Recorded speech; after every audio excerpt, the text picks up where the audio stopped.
When I was a wee boy, I don't know if it was at a summer camp, a CEF camp, or it was a children's talk in church, but someone taught me how to pray, and I've never forgotten it. And they taught me how to pray by looking at our hands, and they taught us 5 things to pray, and I want to teach you those 5 things now. So the first finger on your hand to think about is the pointer finger. And this finger here points up.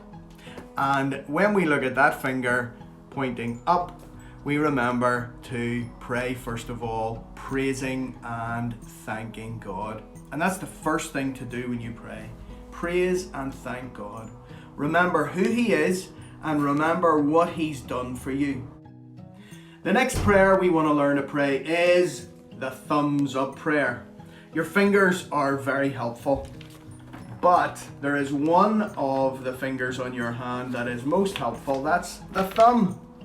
If you want to pick something up, you need to use your thumb. And this reminds us to pray for people who help us. Remember God is our helper and remember to pray for others.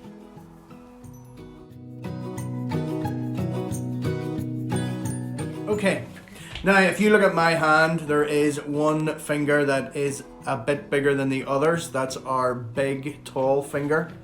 And this reminds us to pray for those who are in authority, rulers over us, leaders like the Prime Minister. The Bible teaches us saying this. Pray this way for kings and all who are in authority, so that we can live peaceful and quiet lives marked by godliness and dignity.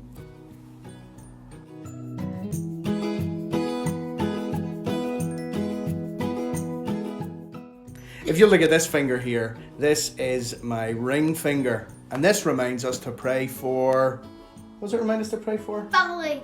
Families. So when we're praying for our families, who can we pray for? Grandparents. Who else? Our mum and dad. Mums and dads. Who else? Church family. That's right, church family. So they're the sort of prayers that we want to pray. We want to pray for our households. We want to pray for other households and other people and all sorts of families.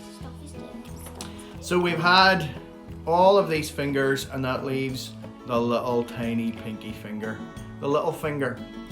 And we want to remember the little people. We want to remember those who are weak and needy. And we're all weak and needy. So this is the time when you pray for yourself. And if you're frightened, if you're worried, well, remember that you can bring all your cares and your worries to God because He cares for you. This is the time we pray for people who are poor, people who are grieving, people who are lonely, and others around the world who don't have it as good as we do. We hope this encourages you to pray. God bless.